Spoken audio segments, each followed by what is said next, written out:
Site पे ऐसा कोई अपडेट है, बस क्या है एज्यूम करके है कि कहाँ से है, या जो है अप्रोक्स लोग ढूंढ ढूंढ करके लेकर के आ रहे हैं। मैं आपको बताऊं कि अभी जो है आपको पेपर सॉल्व कराने से पहले मैंने कई सारे जो फेमस आपके यहाँ एकेडमी है, ग्रेडअप है, बैजू है, और भी जितने भी ये प्लेटफॉर्म ऑनलाइन संचालित होते हैं, मैंने वहां भी जा करके उसको भी चेक किया कि भाई अगर वो कैसा क्या करा रहे हैं, क्या प्रिपरेशन करा रहे हैं। तो पता चला कि वो जो क्वेश्चन प्रिपेयर करा रहे हैं वो बहुत उस तरह के क्वेश्चन नहीं है। ऐसे ही फिल्टर कर लिया क्वेश्चन, जो प्रीवियस ईयर के पेपर हैं 2006 से लेकर के अभी तक के जितने भी क्वेश्चन है, हर एक कहीं से एक पेपर ले लिया, कहीं से दूसरा क्वेश्चन ले लिया, कुछ लेटेस्ट ले लिया, कुछ और मिक्सअप करके सॉल्व करा रहे हैं। तो कहीं ना कहीं कि ऐसा नहीं है कि हम जो कोई पेपर कराने जा रहे हैं वो 100% वही आएगा, या हम जो पेपर कराने जा रहे हैं आपको सॉल्व, तो आप उसी के भरोसे रहिएगा। देखिए जितने भी क्वेश्चन पेपर हैं प्रीवियस ईयर से लेके आपको जितना अवेलेबल हो पाता है, ठीक उतना सब आप करिए। सब ये जो क्वेश्चन पेपर आपको यहाँ सॉल्व कराने जा रहे हैं, ये एक सैंपल मात्र है, ठीक है। सैंपल के रूप में आपको 2 3 4 पेपर सॉल्व करा दिए, बाकी आपको क्या करना है, बाकी आप क्वेश्चन पेपर नेट पे जाइए और डाउनलोड कर लीजिए। नहीं है तो आप जो विवेकानंद योग एकेडमी से संपर्क कर लीजिए, इनके बाद में प्रीवियस ईयर के पेपर सारे पड़े हुए हैं, आप उन पेपर्स को जा करके उनको सॉल्व करिए। हाँ, आज तो मैं पहले पेपर आपको सॉल्व कराने जा रहा हूँ, कल से क्या करना है कि आपको मेरे खासकर मेरे पेपर में जितना भी प्रीवियस ईयर के पेपर आप सॉल्व कर सकते हैं उनको सॉल्व करिए, ठीक है, अपने मन से सॉल्व करिए।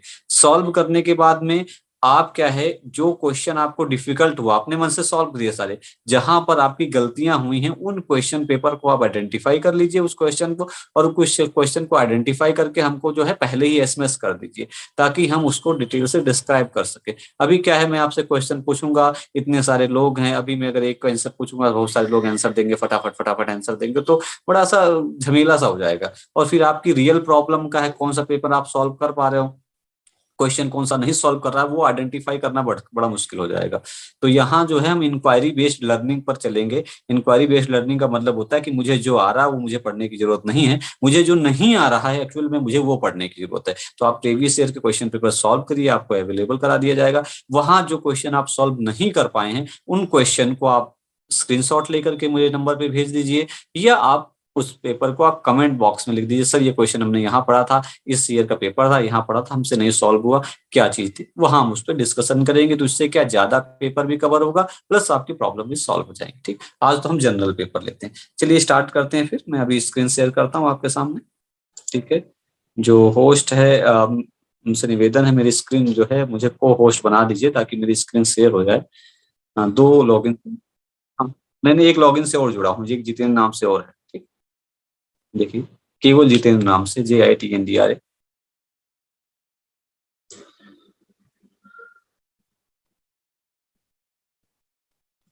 हो गया?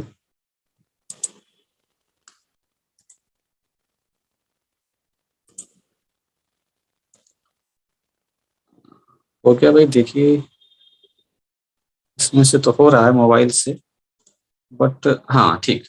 चलिए, ये जो है इंटायर स्क्रीन जो है शेयर हो रही है मेरी।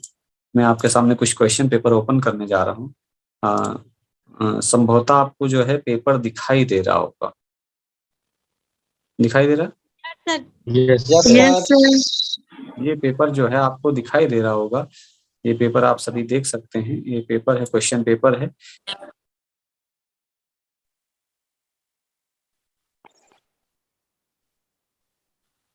क्या कर दें? अच्छा चलो ठीक है, विंडो शेयर कर देता हूँ मैं।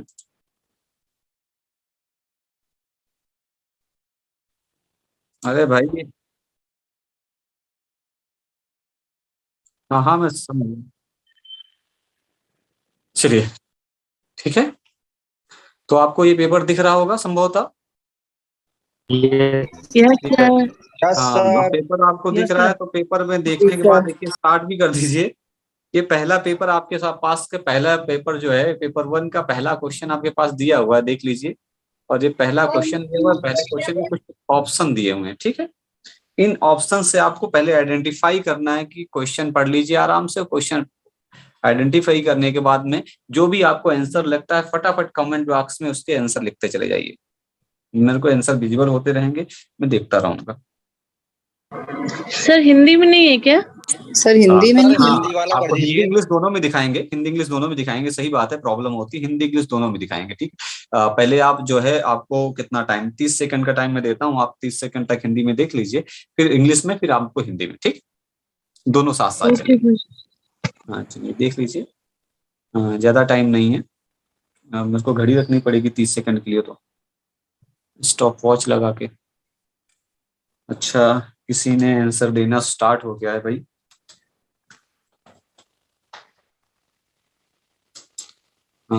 अभी तक जो आंसर आ रहा है मैं बताऊंगा नहीं किसी को, लेकिन मोस्टली लोगों ने जो आंसर दिया है, फटाफट। नीरज का आ गया है, दो लोगों का और आ चुका है, रूपा का आ गया है, प्रियंका का आ गया है, very good, very nice. Kritika का, सूरज का, वाह, वंडरफुल, ठीक है, वेरी गुड। सबका आंसर फटाफट आया आ रहा है। चलिए ये हो गया है, ये हो गया, आपने हिंदी में देख लिया, इंग्लिश में देख लिया, और हिंदी में हम आपको दिखा देते हैं। हिंदी में नीचे लिखा हुआ है, देखिए। याद रखिएगा, हिंदी इंग्लिश दोनों में पेपर आता है, तो कभी कभी आप हिंदी में ना समझ पाए तो इंग्लिश में जरूर देखिएगा, ठीक।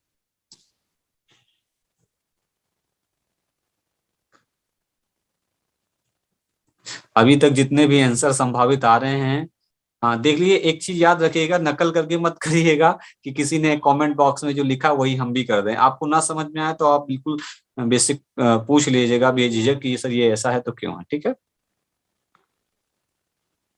क्लियर हो गया, चलिए आगे बढ़ते हैं। ये जो हिंदी में दिया हुआ है उसके ऊपर आप जाकर के इंग्लिश में देख लीजिए। इंग्लिश में दिया हुआ है, from the following list statement. हाँ, अभी तक जिनके आंसर आए हैं सभी के आंसर जो है सही हैं, सभी को थैंक यू, धन्यवाद। Select those which indicate the characteristics and basic requirement of a teaching. किसी टीचिंग करने के लिए बेसिक रिक्वायरमेंट्स क्या क्या चीजें होती हैं। देखिए हम आपको सारी चीजें एक्सप्लेन करते चलेंगे, ठीक, इसी समय। ये नहीं कि आपने आंसर सॉल्व कर लिया, हो गया काम खत्म, नहीं। टीचिंग में कम्युनिकेशन होता है। आपको देखिए, जब हमने टीचिंग, जिन्होंने विवेकानंद योग एकेडमी ज्वाइन किया था पहले, जब हमने टीचिंग एप्टीट्यूड पढ़ाया था, तो उसमें एक फैक्टर हमने पढ़ाया था कि टीचिंग में कम्युनिकेशन, क्लासरूम कम्युनिकेशन के बारे में पढ़ाया था कि बिना कम्युनिकेशन की कोई चीज नहीं हो सकती। तो जहां भी टीचिंग होती है वहां कम्युनिकेशन रिक्वायर्ड होती है, चाहे वो वर्बल हो, चाहे वो नॉन वर्बल हो, चाहे वो फॉर्मल, चाहे वो नॉन फॉर्मल, इनफॉर्मल, ठीक, दोनों तरह, ठीक। ठीक है, teaching is like selling good, बिल्कुल सामान बेचने की तरह से नहीं है। टीचिंग में भी, teaching is a professional activity. Teaching क्या है, एक व्यावसायिक रूप से है, लेकिन उसका मतलब ये नहीं होता कि सामान बेचना होता, ठीक है। Teaching means managing and monitoring, ठीक है। टीचिंग जो होती है मैनेजिंग और मॉनिटरिंग की प्रोसेस होती है। अगर आपको बताएं हम, तो एक हमने पढ़ाया था फेजेज ऑफ टीचिंग। किसी ने पढ़ा फेजेज ऑफ टीचिंग? संभावित आप सभी ने पढ़ा होगा जो पहले से जुड़े थे। फेजेज ऑफ टीचिंग पढ़ाए थे, जिसमें हमने टीचिंग के 3 फेज पढ़ाए थे, pre active phase, interactive phase और पोस्ट एक्टिव फेज। जो प्री एक्टिव फेज होता है उसमें टीचिंग से संबंधित पूरी तैयारी करनी होती है कि हम कैसे क्लास में पढ़ाएंगे, लेक्चर मेथड सिलेक्ट, जो मेथड होता है टीचिंग का वो सिलेक्ट करना होता है, कौन कैसे इवेल्युएट करेंगे हम, इवेल्युएशन मेथड भी हमें पहले ही सिलेक्ट करना होता है, फिर हम क्लास में जाते हैं। और जब हम क्लास में जाते हैं तो सबसे पहले चीज होती है कि जो टीचर क्लास में एंटर करता है तो क्लास को अच्छे तरीके से देखता है, ठीक, डायग्नोज करता है कोई प्रॉब्लम तो नहीं है, और फिर क्लास में डायग्नोज करने के बाद में उसकी रेमेडी करता है, अगर कोई प्रॉब्लम है तो उसको सॉर्ट आउट करता है। और फिर पढ़ाने के दौरान वो पूरी क्लास को मैनेज भी करता है और मॉनिटर रेगुलर करता रहता है, कहीं कोई किसी प्रकार की कोई प्रॉब्लम तो नहीं हो रही है। तो ये क्या है, ये क्लासरूम की एक्टिविटी है। तो देखिए पहला हमारा जो है ए जो है बिल्कुल ओके होता है, दूसरा ओके नहीं है, फिर क्या है तीसरा जो हमारा है वो ओके होता है। उसके बाद में चौथा आता है टीचिंग इम्प्लाइज इन्फ्लुएंसिंग अदर। बिल्कुल, शिक्षण जो होता है वो क्या है, दूसरे को एक तरह से कहें प्रभावित करना है। जब हम पढ़ाते हैं, आप जानते हैं कि टीचिंग के हमने ब्लूम की टेक्सोनोमी अगर आपको पढ़ाई थी, ध्यान होगा, तो ब्लूम की टेक्सोनोमी में 3 टेक्सोनोमी के आपके डोमेन बताए थे, एक कॉग्निटिव, एक इफेक्टिव और एक थर्ड नंबर क्या था, कुछ ही मालूम है? Psychomotor. Very good, psychomotor domain, 3 हमने डोमेन बताए थे। मनोगत्यात्मक।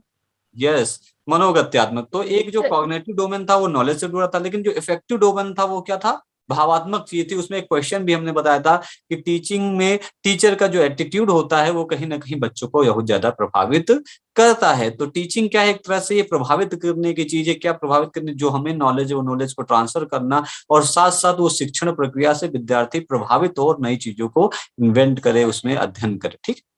फिर क्या है, चौथे के बाद पांचवा देखिए, टीचिंग रिक्वायर्ड कन्विंसिंग अदर। बिल्कुल नहीं, हम किसी को टीचिंग में कन्विंस नहीं करते कि भाई ये तुम्हारे लिए जरूर। जैसे आप सम प्रोडक्ट खरीदने जाते हैं दुकान पे, तो कस्टमर होता है और एक जो बेचने वाला होता है मार्क, वो क्या करता है, कन्विंस करता है, भैया ले लीजिए फायदा करेगा। ये कन्विंस नहीं होता। इसमें हम क्या करते हैं, लर्न कराते हैं, सिखाते हैं, किसी को कन्विंस नहीं करते। लर्निंग की प्रोसेस, ठीक है। कॉन्फिडेंस में नहीं लेना है, केवल केवल सामान दे दिया और काम खत्म हो गया, नहीं, आगे की process. There can be no teaching without infrastructure code, बिल्कुल गलत है। इंफ्रास्ट्रक्चर हो या ना हो, क्योंकि शिक्षण के कई सारे प्रकार होते हैं, आप जानते हैं। शिक्षा फॉर्मल एजुकेशन भी होती है, इनफॉर्मल भी होती है, नॉन फॉर्मल भी होती है। तो इनफॉर्मल एजुकेशन होती है वो कहीं भी हो सकती है, तो उसमें इंफ्रास्ट्रक्चर की कोई जरूरत नहीं होती है। तो इस तरह से जो हमारा क्वेश्चन है, वो क्वेश्चन का जो आंसर है, वो आंसर नंबर जो सभी ने इसका दिया है 1 सही है, ठीक है।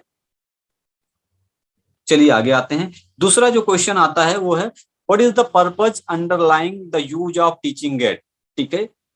What is the purpose underlying the use of teaching aid, ठीक है। तो इसके कोई आंसर देखिए, to make the lesson interesting बनाने के लिए होता है, टू कैप्चर स्टूडेंट अटेंशन के लिए होता है कि बच्चों का अटेंशन मिलता रहे, to enhance access to technological resources, technology के संसाधन उनको एक्सेस को इनहांस करने के लिए, टू ऑप्टिमाइज लर्निंग आउटकम, और लर्निंग के आउटकम को ज्यादा से ज्यादा बढ़ाने के लिए। तो इसमें कौन सा आंसर सही है, आप लोग सभी देख सकते हैं। इसका जो हिंदी है वो मैं आपको दिखा देता हूँ, ठीक है। हिंदी में चले जाएं तो हिंदी में देखिए, शिक्षण सहायक सामग्रियों के अनुप्रयोग का प्रयोजन हो क्या है, पाठ को रुचिकर बनाना, छात्रों का ध्यान आकर्षित करना, प्रौद्योगिकीय संसाधनों तक पहुंच में वृद्धि करना, अधिगम परिणामों को इष्टतम बनाना। तो ये चार ऑप्शन है, चार में से जो अभी तक आंसर आ रहे हैं, वेरी गुड, बहुत बढ़िया रिस्पॉन्स है आप सभी का। अभी तक देखिए, ज्यादा से ज्यादा लोग रिस्पॉन्स करिए। अभी तक का जो आंसर आया वो सही आया, ठीक है। लेकिन हमें एक चीज जानने की यहाँ पर जरूरत है, क्या बाकी जो 3 आंसर हैं क्या वो गलत हैं? अगर एक एक्स इसमें से 4 में से एक ऑप्शन सही है, लेकिन बाकी क्या 3 ऑप्शन गलत हैं? कोई नहीं बताएगा? सर, सही है, लेकिन मोस्ट जो सबसे ज्यादा इफेक्टिव है वो फोर्थ है। ये two yes, like very good. जो फर्स्ट वाला है वो सही लग रहा है, फिर सब ओके। Yes, very good. हाँ। तो देखिए, इसमें फर्स्ट भी सही है, टू मेक द लेसन तो तीनों इंटरेस्टिंग। सही। लेसन को इंटरेस्टिंग बनाने के लिए टीचिंग एड का उपयोग किया जाता है, ठीक है। लेकिन ये कहते हैं कि सबसे ज्यादा इंपॉर्टेंट कौन सा है, सबसे ज्यादा इफेक्टिव कौन सा होगा, तो उसमें देखा जाए तो सबसे ज्यादा इफेक्टिव तो क्या है, टू ऑप्टिमाइज लर्निंग आउटकम।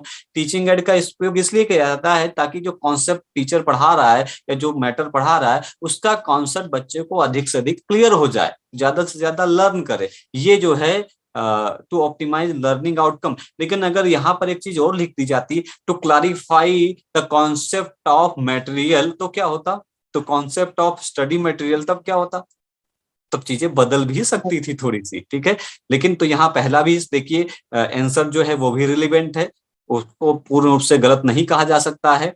तो कैप्चर द स्टूडेंट अटेंशन, विद्यार्थी के अटेंशन को कैप्चर करने के लिए भी टीचिंग एड का उपयोग किया जाता है। क्यों? विद्यार्थी क्लास में पढ़ाने के दौरान उसका जो अटेंशन है वो इधर उधर हो जाता है, तो कैसे उसके अटेंशन को बनाए रखा जाए, इसलिए भी शिक्षक जो है सहायक सामग्री का उपयोग करता है, ठीक है। तो दूसरा भी क्या है, टीचिंग एड के रेफरेंस में देखा जाए तो ये भी क्या है, अप्रोप्रिएट है, बट इस क्वेश्चन के रेफरेंस में सही नहीं है। फिर क्या, to enhance access to technological resource, ये इससे कोई मतलब नहीं। टीचिंग एड का उपयोग करने का मतलब ये नहीं होता कि तकनीकी संसाधनों को इनहांस करना, ये जरूरी नहीं है आप प्रोजेक्टर का उपयोग करिए या ना करिए। लोग पीपीटी का उपयोग नहीं करते, लोग 3D मॉडल है बना के या रियल ऑब्जेक्ट को दिखा के भी काम चलाते हैं, ठीक है।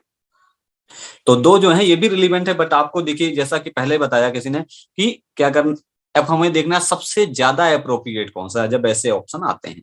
इसके बाद देखिए फिर आता है हमारे पास क्वेश्चन नंबर 3। क्वेश्चन नंबर 3 देखिए बिल्कुल, और ये देखिए इसमें से आपके पास जो है लिस्ट 1 लिस्ट 2 दी गई है, और लिस्ट 1 2 के जो है नीचे जो है आप देख सकते हैं, आपको दिखाई दे रहा होगा ऑप्शंस दिए गए हैं। पहला जो मेथड है वो एक्सपोजिटरी मेथड है, इन्वेस्टिगेटिव मेथड है, डिस्कशन मेथड है, और पर्सनलाइज मेथड है। तो इन मेथड में से कौन सा सही है ये हमें आइडेंटिफाई करना है, बताइए फटाफट। थोड़ा सा डिफिकल्ट है उससे।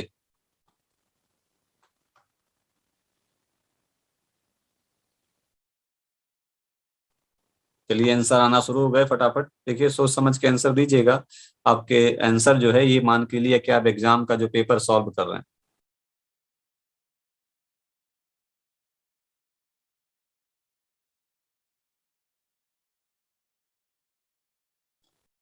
देखिए क्वेश्चन आ रहे हैं, आंसर अलग अलग तरीके के आ रहे हैं। ये पहला ऐसा क्वेश्चन है जिसमें सबके आंसर जो है अलग अलग, थोड़ी थोड़ी वैरायटी दिख रही है। किसी का 1 सही है, किसी का 3 सही है, अलग अलग तरह के हैं। सर हिंदी में भी दिखा दीजिए। वेरी गुड, हिंदी में भी दिखा देते हैं आप। ये आ गए हम दूसरे पेज पे। हाँ ये देखिए, ये दिया हुआ है, ये देखिए, ये इसका आंसर दिया हुआ क्वेश्चन। पहला व्याख्यात्मक वर्णनात्मक विधि, अन्वेषणात्मक विधि, परिचर्चा विधि, वैयक्तिक विधि। और इन चारों के जो है उन्हें प्रभावी बनाने में सहायक कारक क्या है, यानी इन मेथड का उपयोग क्यों करते हैं, क्या इफेक्टिव चीजें हो सकती हैं, इसके बारे में पूछा गया है। और ऐसे क्वेश्चन एक बार नहीं, कई बार रिपीट हो रहे हैं। याद रखिएगा कि जितने भी मेथड का उपयोग किया जा रहा है टीचिंग के मेथड का, उनसे जुड़े हुए क्वेश्चन 2018 के मैंने पेपर देखे और कहीं ना कहीं सभी में मिल रहे हैं। तो आप टीचिंग के मेथड से जुड़े हुए क्वेश्चन को देखिए। अब यहाँ एक चीज ये भी आइडेंटिफाई करना है कि टीचिंग से जुड़े हुए मेथड से जुड़े हुए क्वेश्चन आ रहे हैं, टीचिंग एड से जुड़े हुए क्वेश्चन आ रहे हैं, ठीक है। और टीचिंग लर्निंग प्रोसेस से जुड़े हुए, मैं पहले पढ़ाया था उसमें भी मैंने बताया था कि टीचिंग लर्निंग प्रोसेस से ज्यादा क्वेश्चंस आते हैं। चलिए मैक्सिमम लोगों ने जवाब दे दिया है। फटाफट देखिए, जवाब देते रहिए। अगर आप जवाब नहीं दे रहे हैं तो देखिए पीछे रह जाएंगे। जब आपको प्लेटफॉर्म मिले फटाफट, ठीक है, प्लीज इंग्लिश में दिखा दीजिए। वेरी गुड, इंग्लिश में दिखा रहे हैं। एक हिंदी हो गया होगा सभी का। देखिए सबसे पहला जो मेथड है वो दिया हुआ है एक्सपोजिटरी मेथड, फिर इन्वेस्टिगेशन मेथड, फिर है डिस्कशन मेथड, फिर है पर्सनलाइज मेथड, ठीक है। कोमल ने हैंड रेज किया है, बताएं भाई।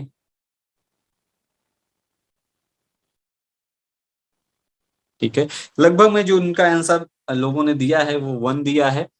1 जो है देखते हैं क्या सही है कि गलत है, देखते हैं एक बार। सबसे पहले देखिए 1 में ए नंबर जो है, ए नंबर का जो है 4th जो है वो सही बताया जा रहा है। तो देखते हैं एक्सपोजिटरी मेथड क्या है, systematic step by step presentation, ठीक है। तो देखिए जो एक्सपोजिटरी मेथड है ये कहीं ना कहीं अगर हम देखे जाकर के हिंदी में, अगर हिंदी के जो विद्यार्थी हैं उनको दिखाएं तो यहाँ दिखा हुआ वर्णनात्मक, ठीक, व्याख्यात्मक या वर्णनात्मक, ठीक है। दूसरा अन्वेषणात्मक विधि, अलग अलग देखिए हिंदी में देख लीजिएगा ताकि कोई कंफ्यूजन ना हो, ठीक है। तो यहाँ एक्सपोजिटरी मेथड है, व्याख्यात्मक करना चीजों को। तो यहाँ स्टेप बाय स्टेप बताने की बात की जा रही है। किसी चीज को हम व्याख्या प्रस्तुत करते हैं, वर्णन करते हैं। खासकर याद रखिएगा, जब हम किसी चीज को वर्णन करते हैं तो वर्णन करते समय हम स्टेप बाय स्टेप बताते हैं। आपको बताएं वर्णन करने में आप लोगों ने रामायण रामचरितमानस देखा होगा, रामायण देखा होगा। एक सीरियल आता था रामायण, और रामायण में एक सीरियल में से एक आता है जिसमें लव कुश जो है दोनों लोग जाते हैं और जो है राम दरबार में राम की कहानी को सुनाते हैं। तो उसमें होता है एक एक कर वर्णन करते, ठीक है। तो एक एक करके चीजों को डिस्क्राइब करते, तो वर्णन वो है, मतलब जहां हम स्टेप बाय स्टेप एक एक चीजों को डिस्क्राइब करते। तो वो काफी फेमस जो है लव कुश का संगीत है, आप सुनिएगा, बहुत प्यारा है। तो कुछ चीजें हमें ऐसे सीखने को मिल जाती है। तो वहां जहाँ एक्सपोजिटरी मतलब होता है जहां हम एक को स्टेप बाय स्टेप डिफाइन करते हैं, तो वो ये मेथड कहलाता है। तो ये पहला जो ऑप्शन है वो हमारा ए का चौथा सही है। अब बी का देखते हैं, तीसरा क्या है, इन्वेस्टिगेशन मेथड, ठीक है। तो बी में क्या है, तीसरा बता रहे हैं, creating a challenge to address the problem, ठीक है। इसमें क्या होता है कि एक प्रॉब्लम क्रिएट की जाती है और प्रॉब्लम का जो है challenge to address a problem, कि उसका सॉल्यूशन कैसे आइडेंटिफाई किया जाएगा, ठीक है। Creating a challenge to address the problem, कोई प्रॉब्लम है उसके लिए कब कैसे हम उसको आइडेंटिफाई करेंगे, ठीक है। तो ये जो है इन्वेस्टिगेट करना, अन्वेषण करना, उसमें हम खोजबीन करते हैं और जो समस्या, जो चैलेंज क्रिएट गया होता है, चैलेंज जो बनाया गया होता है उसका समाधान खोजने का प्रयास करते हैं। तो ये भी सही है। देखिए इसमें यही होता है, कोई एक आप ऑप्शन आइडेंटिफाई कर लीजिए, बाकी सीक्वेंस में ना लीजिए, मतलब 2 सही है। अब देखिए चौथा और तीसरा किसी में से ऑप्शन नहीं मिल रहा, तो बाकी सी का दूसरा भी सही है, डी का भी सही है, लेकिन सी का दूसरा देख लेते हैं। क्या डिस्कशन मेथड में क्या होता है, डिस्कशन मेथड का मतलब होता है freedom to choose a theme and scope for frank exchange of ideas, ठीक है। देखिए याद रखिएगा, डिस्कशन मेथड में हम क्या करते हैं, किसी टॉपिक को लेते हैं और किसी टॉपिक को लेकर के डिस्कशन करते हैं। देखिए ये हमें इसलिए पढ़ना जरूरी होता है, जरूरी नहीं है कि हमने एक क्वेश्चन को देखा, उसका एक आंसर मिलाया, बस कर लिया। अभी आपके पास ये डमी क्वेश्चन पेपर है, ठीक है, प्रीवियस ईयर का क्वेश्चन पेपर हम सॉल्व कर रहे हैं। अभी आप दूसरा हम क्वेश्चन पेपर खोल के देखेंगे, वहां जो है डिस्कशन मेथड के बारे में कुछ और लिखा होगा, कुछ और तरीके से प्रेजेंट करना होगा। तो देखिए एक मेथड होता है brain storming method. Brain storming method क्या होता है, ठीक है, उसमें भी क्या होता है कि फ्रैंक एक्सचेंज ऑफ आइडियाज, ठीक है, उसमें हम फ्रेंकली जो होते हैं एक्सचेंज ऑफ आइडियाज को एक्सचेंज करते हैं, लेकिन उसमें क्या होते हैं, मल्टीपल आइडियाज होते हैं, ठीक है, एक साथ हम किसी एक टॉपिक को लेते हैं और उसमें एक व्यक्ति कितने सारे आइडियाज क्रिएट कर सकता है, एक्सचेंज कर सकता है, उस बारे में डिस्कशन करते हैं, ठीक है। तो थोड़ा सा देखिए डिफरेंस है, थोड़े से डिफरेंस की वजह से अगर आपने यहाँ पढ़ लिया फ्रैंक जिसको for frank exchange of idea जितना पढ़ लिया और ध्यान से नहीं दिया, तो ऐसे ही ब्रेन स्टॉर्मिंग मेथड भी जुड़ा हुआ आता है, तो उसमें गलती हो सकती है। तो आपको याद रखना है कि डिस्कशन में क्या होता है कि हम टॉपिक लेते हैं, थीम लेते हैं, उस पर अपने अपने आइडियाज जो है शेयर करते हैं, ठीक है। पर्सनलाइज मेथड आप जानते हैं, trust and openness in relationship, ठीक। तो ये इस तरह से इसका जो ए सही है। चलिए आगे बढ़ते हैं फटाफट, 3 क्वेश्चन सॉल्व हो गए, 3 के बाद चौथा क्वेश्चन देखते हैं। चौथा क्वेश्चन काफी डिफिकल्ट है, देखिए, ठीक है। चौथा क्वेश्चन जो काफी डिफिकल्ट है, उसके जो अगर हम इसको ऐसे कर लेंगे तो इसकी दिक्कत ये हो जाएगी कि ये जो है छोटा दिखाई देगा आपको। चलिए इसका जूम, अब दिखाई दे रहा है भाई इसका आंसर? हाँ कर दो सर, छोटा दिखाई दे रहा है। वेरी वेरी गुड, ठीक है। अब मुझे लग रहा है दिखाई दे रहा होगा आपको। जी सर। हाँ, ठीक। Below are given statement pertaining to evaluating system. Identify those which correctly explain them. अब इसके अंदर देखिए मैंने एक बार जो है अभी जब टीचिंग एप्टीट्यूड पढ़ाया था उसके अंदर इवैल्यूएशन सिस्टम पढ़ाया था। इवैल्यूएशन सिस्टम में क्राइटेरिया रेफरेंस टेस्ट और नॉर्म रेफरेंस टेस्ट, और क्राइटेरिया और नॉर्म्स रेफरेंस टेस्ट दोनों मैंने पढ़ाए। फॉर्मेटिव असेसमेंट, समेटिव असेसमेंट भी पढ़ाया जा चुका है। तो उसी से जुड़ा हुआ देखिए बिल्कुल क्वेश्चन आया है, आप जल्दी से इसका आंसर बताइए। थोड़ा सा देखिए डिफिकल्टी लेवल के हिसाब से कठिन है, ध्यान देने की जरूरत है।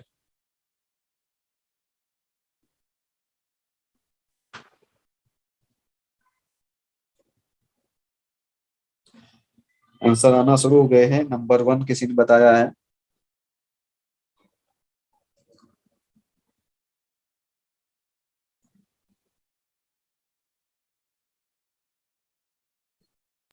सर इसका हिंदी दिखाइए ना। हाँ बस फटाफट इंग्लिश वाले देख लें, बस हिंदी दिखा रहे हैं तुम्हें।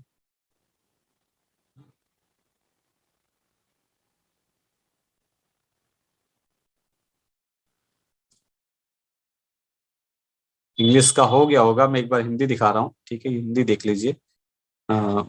ये हिंदी है। नीचे मूल्यांकन प्रणालियों से संबंधित कथन है और उनका सही जो है आंसर है।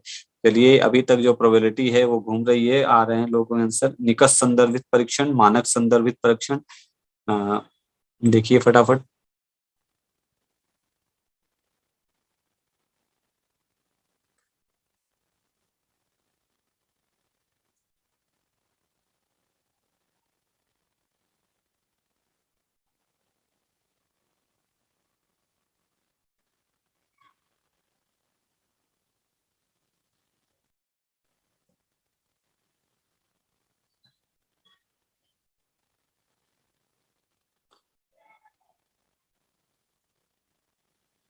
चलिए इसका आंसर दिया जाए भाई,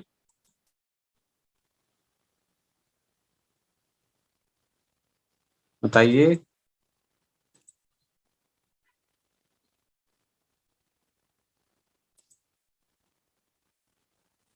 अलग अलग देखिए काफी वैरायटी के इसमें जो है अब की बार आंसर आए हैं, तो थोड़ा सा जो है सोचने का विषय है ये।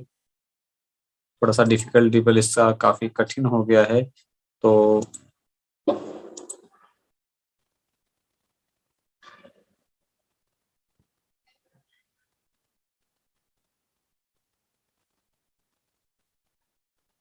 चलिए इस पर डिस्कशन कर लेते हैं, क्योंकि ये जो पेपर है काफी कठिन होता जा रहा है। चलिए इस पे देखते हैं इसका आंसर क्या है, ठीक है। इसमें आंसर दिया हुआ है, अलग अलग दिया हुआ है, तो देखते हैं क्या। सबसे पहला दिया हुआ है क्राइटेरिया रेफरेंस टेस्ट, CRT जिसे कहते हैं, focuses on D limit domain of, ठीक है, D limit domain of learning task. तो हिंदी में देख लीजिए, हिंदी वाले भी देखते चलिए साथ में, ठीक है। यहाँ लिखा हुआ है मान निकट संदर्भित परीक्षण अधिगम कार्यों की अनुसूमित अनुक्षेत्र पर बल देता है।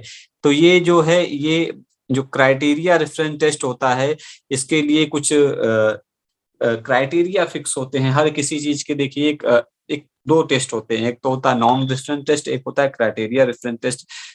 स्क्रीन मेरी इच्छा विजुअल हो रही है आपको, ठीक है। एक सेकेंड में आपको पहले का जो पीडीएफ है टीचिंग एप्टीट्यूड का वो दिखाता हूँ आपको थोड़ा सा। जो है एक सेकेंड रुक जाइए, मैं ओपन कर लेता हूँ टीचिंग है ताकि आपको पैरेलल थोड़ा सा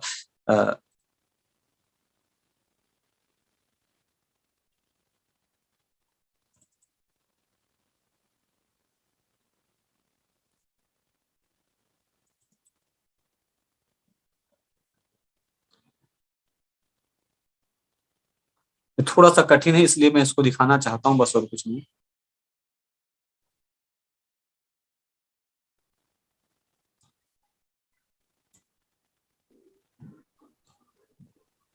देखिए सब ये जो पढ़ाया जा चुका है उससे अलग कुछ नहीं है, जबकि 2018 को देख करके मैंने क्वेश्चन पेपर भी नहीं बनाया था, बट उसी से जुड़े हुए क्वेश्चन आए हैं,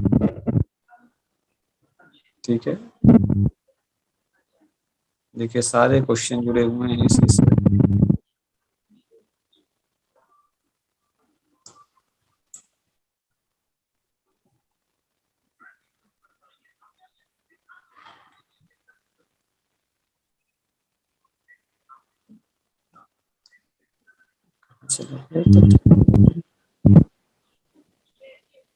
देखिए ये आ गया है, और ये जो है यहाँ पर देखिए ये आप लोगों को दिख रहा होगा। Yes sir. हाँ देखिए ये क्वेश्चन जो है मैंने बताया था पहले, जहां आपको थोड़ा सा और समझने में और आसानी हो जाएगी, इसलिए मैं यहाँ पर लेकर आया। और क्वेश्चन क्योंकि कई बार पूछा गया है तो हमें समझ लेना जरूरी है। ये जरूरी नहीं होता कि हम ऑप्शन सॉल्व कर लें बस हमारा काम हो गया, जो क्योंकि हर बार ऑप्शन बदल के अलग तरीके से आता है, तो उस समय हमें कॉन्सेप्ट क्लियर है तो हम ऑप्शन सॉल्व कर लेंगे। तो यहाँ दिया हुआ क्राइटेरिया रेफरेंस टेस्ट उसे कहते हैं कि a score been interpreted in term of the skill the test measure, यानी कोई परीक्षण जिस कौशल को मापने के लिए बनाया गया है वो अगर उसी कौशल को मापता है तो उसे हम क्राइटेरिया रेफरेंस टेस्ट कहते हैं। यानी कोई टेस्ट बनाया गया, मान के चलिए कि इंटेलिजेंस मेजर करने के लिए, और वो टेस्ट जो है इंटेलिजेंस मेजर कर रहा है, उसको दिखा रहा है, तो हम कहेंगे क्राइटेरिया रेफरेंस टेस्ट है, ठीक है। तो क्या है, और यहाँ अगर देखिए दूसरा लिखा है नॉर्म्स रेफरेंस टेस्ट। नॉर्म्स क्या है, when student score are interpreted with reference to other student score in the same test, ठीक है। नॉर्म्स रेफरेंस टेस्ट क्या होता है, जब हम परीक्षण का जो स्कोर है उसका जो विवेचन है, वो विवेचन उसी परीक्षण को सॉल्व कर रहे दूसरे विद्यार्थियों के सापेक्ष करते हैं, तो उसे हम नॉर्म्स रेफरेंस टेस्ट कहते हैं। नॉर्म्स जैसे 10th क्लास के लिए बनाया गया, तो 10th क्लास के जो विद्यार्थी उसमें से उनके लिए, ठीक है। तो उसमें जो रिजल्ट, देखिए गोल्ड मेडल किसे दिया जाता है, गोल्ड मेडल उसे नहीं दिया जाता है कि जिसके नंबर 60% या 70% या 90% आए।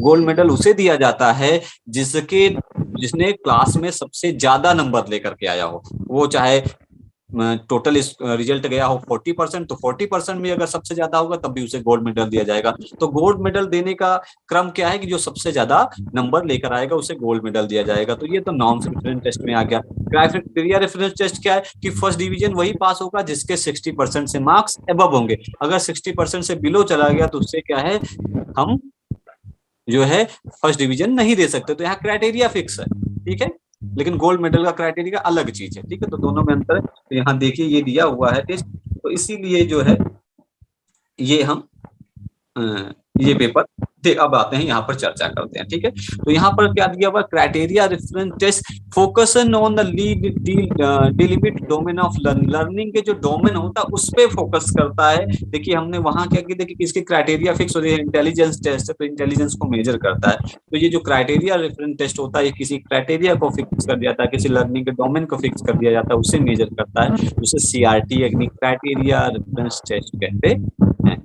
उसके बाद में आता है norms reference test required a clearly defined group, ठीक है। जो नॉर्म्स रेफरेंस टेस्ट होता है उसकी विशेषता क्या होती है कि वो जो टेस्ट है वो क्या करता है, बिल्कुल जो ग्रुप होता है वो डिफाइन होता है। क्यों डिफाइन होता है, देखिए अभी हमने तुरंत इसके पहले पढ़ा था, क्या पढ़ा था कि इसके अंदर जो स्कोर होता है वो किसके आधार पर मेजर करते हैं, इसमें लिखा हुआ है when student score are interpreted with reference to other student, कि दूसरे स्टूडेंट के आधार पे, ठीक है। तो दूसरे स्टूडेंट के आधार पे कब होगा, जब ग्रुप क्या है, डिफाइन होगा। अगर ग्रुप डिफाइन नहीं होगा तो कैसे आप किसी को गोल्ड मेडल दे देंगे? गोल्ड मेडल तो तब देंगे ना जब ग्रुप दिखाएंगे 50 बच्चे ने एग्जाम दिया, 50 इसने टॉप किया। तो यहाँ क्या है, ग्रुप जो डिफाइन होता है उस पे जो मेजर करते हैं उसे हम नॉर्म्स डिफरेंट टेस्ट कहते हैं। तो ये दूसरा भी सही है, तो यानी पहला और दूसरा तो देखो सही निकल गया। तो पहला दूसरा का सही निकल गया, तो देखिए जो कोड दिया हुआ है कोड के हिसाब से देखे तो पहला दूसरा ऑप्शन हमें मिलता है, तीसरा चौथा तो ऑटोमेटिक समाप्त हो जाता है। ठीक है, 2 ऑप्शन बचते हैं, तो दोनों ऑप्शन में देखते हैं तीसरा वाला पहला सही है या दूसरा सही है। तो देखते हैं, formative test are given at the end of course. आप सभी को मालूम है कि फॉर्मेटिव टेस्ट कब दिया जाता है, बताएं? क्लास के दौरान, क्लास चलते रहती है तब। Class very good, very good. Course के एंड में। ड्यूरिंग क्लासरूम इंस्ट्रक्शन जो आवर हैं उस दौरान जो है नॉर्म्स डिफरेंट टेस्ट जो फॉर्मेटिव असेसमेंट किया जाता है उसके बाद में। तो तीसरा कट गया, जब तीसरा कट गया तो बचता कौन सा हमारे पास, दूसरा वाला ऑप्शन। तो जिन्होंने दूसरा दिया है उनका सही है। ठीक है, क्लियर हो गया आपको? Yes sir. हाँ, तो देखिए दूसरा आपका जो तीसरा गलत है फिर, और उसके बाद में जो है पांचवा जो है इसमें देखिए जो दिया समेटिव टेस्ट रेगुलरली यूज करते नहीं, फॉर्मेटिव टेस्ट होता है, ये भी गलत हो गया। और मास्टरी टेस्ट जो है नॉन रेफरेंस, ये भी गलत हो गया। तो अगर इस तरह के ऑप्शन फिर से रिवाइज होते हैं तो आप ध्यान रखिएगा। ठीक है, चलिए उसके बाद आते हैं 5वां नंबर क्वेश्चन, लास्ट क्वेश्चन है इसका। ठीक है, 5वें नंबर में इन द गिवन, ठीक है, इन द लिस्ट, रुकिए मैं इसको जूम इन कर लेता हूं, थोड़ा सा जूम आउट कर लेता हूं, ठीक है, अब दिखाई दे रहा होगा। हाँ, in the list given below identify those key teaching behaviour which has been observe to contribute to effectiveness. Effectiveness को कंट्रीब्यूट करने के लिए इसमें से कौन सी चीजें यानी क्या इफेक्ट बेहतर हो सकती हैं? देखिए आप, देखिए क्या कंट्रीब्यूट करता है, फटाफट बताइए।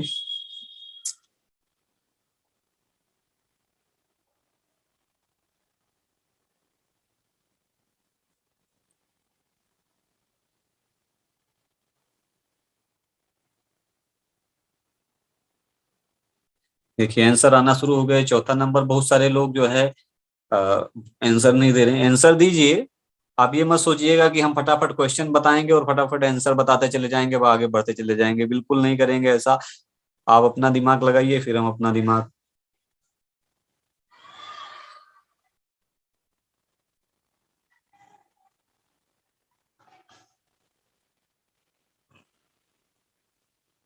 हिंदी में दिखाएं कि अभी? हाँ सर, हिंदी में बता दीजिए। हाँ सर, हिंदी में बताओ। चलिए आते हैं 5वें नंबर। हाँ ठीक है, थोड़ा सा एक बार हिंदी में दिखा देते हैं, फिर इंग्लिश पे तो हम सॉल्व करने के लिए आ ही जाएंगे। हिंदी में देख लीजिए, दी गई सूची में उन प्रमुख शिक्षण व्यवहारों की पहचान कीजिए जिन्हें प्रभाविता की दृष्टि से सहायक पाया गया है। प्रभाविता मतलब इफेक्टिवनेस की दृष्टि से सहायक पाया जाता है। पाठ की स्पष्टता, अन्वेषी प्रश्न, शिक्षक कार्य की अभिमुखता, छात्र की सफलता दर, अनुदेशात्मक विविधता, छात्र के विचारों का उपयोग।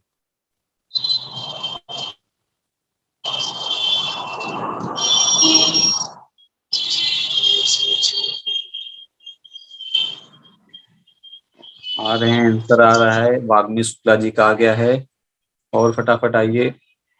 देखिए सूरज का आ गया है। इसमें वो जो है, जो आपको अभी तक आ रहे हैं देख लीजिए। ठीक है, कोशिश करिए, कोशिश करिए फटाफट।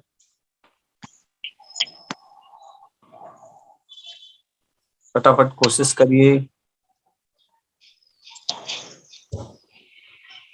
फटाफट कोशिश करिए, कोशिश करिए। काफी प्रश्न, काफी वैरायटी है आंसर के अंदर। अंशिता, नीलखी, रूपा शर्मा, देखिए हाँ काफी लोगों के आ रहे हैं। अनिपा, अभय जो आंसर दे रहे हैं, देखिए वो कहीं ना कहीं अपनी बुद्धि का उपयोग करके दे रहे हैं, और आपको सही गलत का पता यहीं लग जाएगा। अगर आप यहाँ आंसर नहीं दे रहे हैं तो सही गलत का पता फिर आपको नहीं पता चल पाएगा, फिर एग्जाम में गलत होगा तो दिक्कत है। तो ये तो फॉर्मेटिव असेसमेंट है, यहाँ सुधार संभव है, फाइनल में सुधार संभव नहीं है, तो इसलिए कोशिश करिए अपनी तरफ से। चलिए आगे आते हैं, इंग्लिश में देखते हैं फट से, फिर दूसरे पे चलते हैं, दूसरे क्वेश्चन पे। तो यहाँ दिया हुआ फिर से आप देख सकते हैं कि श्रुति मिश्रा का आ गया है।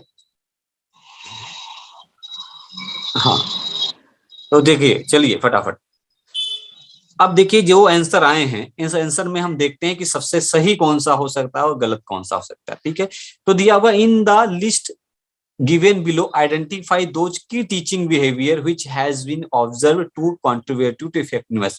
इफेक्टिवनेस के दृष्टिकोण से अगर देखा जाए तो ऐसे कौन से टीचिंग का बिहेवियर, यानी शिक्षक को जब पढ़ाता है तो शिक्षक का बिहेवियर, टीचिंग बिहेवियर का मतलब शिक्षक का एक तरह से सारी चीजें शिक्षण के दौरान, तो टीचिंग की यहाँ टीचर का बिहेवियर देखा जाए तो टीचर का बिहेवियर व्यक्तिगत कहलाता है। ठीक, अपना पर्सनल, तो टीचर का चूंकि अपनी पर्सनल चीजें नहीं बल्कि वो टीचिंग कर रहा है तो टीचिंग के की बिहेवियर क्या होंगे। ठीक है, जैसे कोई डांसिंग कर रहा है तो डांसिंग के फीचर्स क्या होंगे, तो वो तो टीचिंग के बिहेवियर में कौन सी चीजें कॉन्ट्रीब्यूटिव हो सकते हैं। तो सबसे पहले देखिए, सबसे पहला ऑप्शन जो दिया हुआ है वो क्या दिया हुआ है, लेसन क्लियरिटी। ठीक है, पाठ की स्पष्टता। ठीक, सबसे पहला दिया हुआ है। तो आप सभी जानते हैं कि जब भी कोई पाठ पढ़ाया जाता है तो पाठ क्या होता है, ये जरूरी होता है कि जो पाठ पढ़ाया जाए वो क्लियर हो बिल्कुल। ठीक है जी। अगर वो शिक्षक क्लियर नहीं कर पा रहा तो मतलब टीचिंग में इफेक्टिवनेस नहीं है, जो टीचिंग की बिहेवियर इफेक्टिव कंट्रीब्यूशन नहीं है।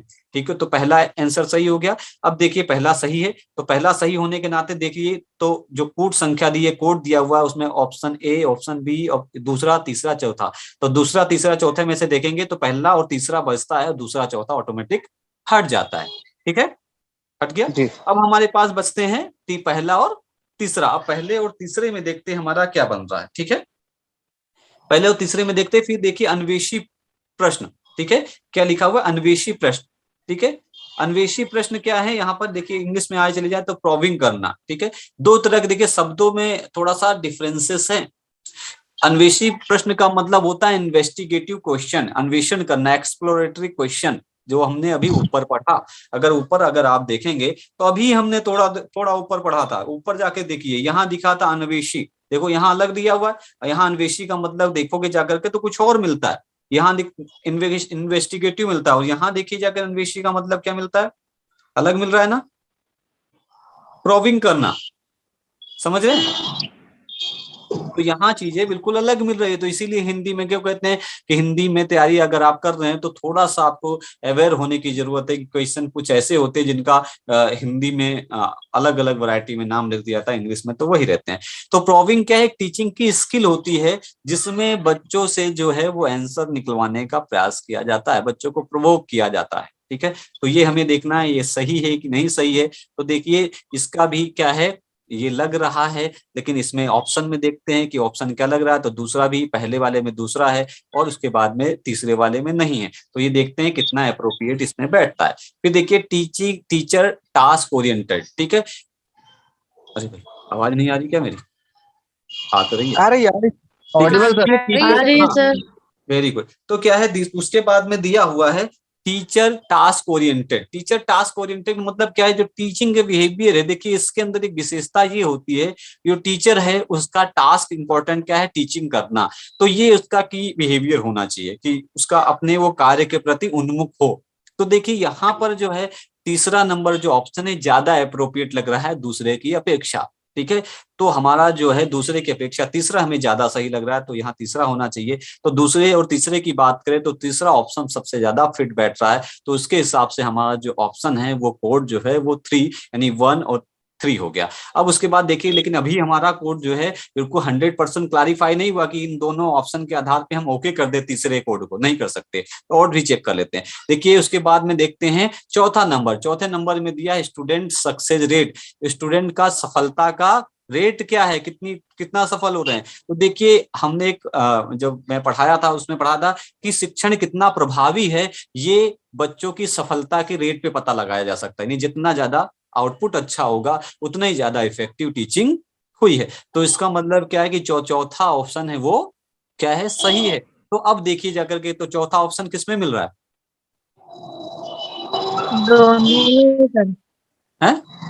दोनों में सर, 1 और 3 दोनों में। हाँ देखिए अब उसमें भी मिल रहा है। देखिए थोड़ा सा देखिए कैसा घुमा रखा है कि उसमें भी मिल रहा है कि अब देखिए हमें और आगे बढ़ना होगा थोड़ा सा।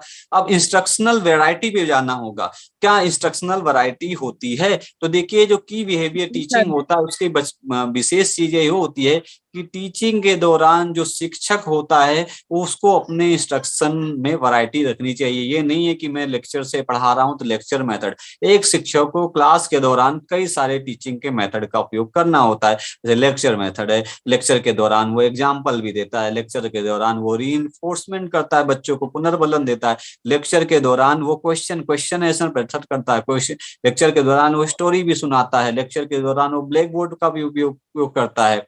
ठीक है, लेक्चर के दौरान वो स्टिमुलस वेरिएशन भी करता है, कई तरीके की चीजों को भाव भंगिमा भी बनाता है। तो देखिए इसमें से क्या है, उससे इंस्ट्रक्शनल की वैरायटी भी होनी चाहिए जो की बिहेवियर है टीचिंग का। ठीक है, क्या है टीचिंग का की बिहेवियर। तो ये क्या है हमारा जो है पांचवा जो है ये सही है। तो अब इसमें से कौन सा बचा फिर हमारे पास? अब छठा। छठा नहीं भाई, अभी कोड पूछ रहा हूँ। Code, sorry.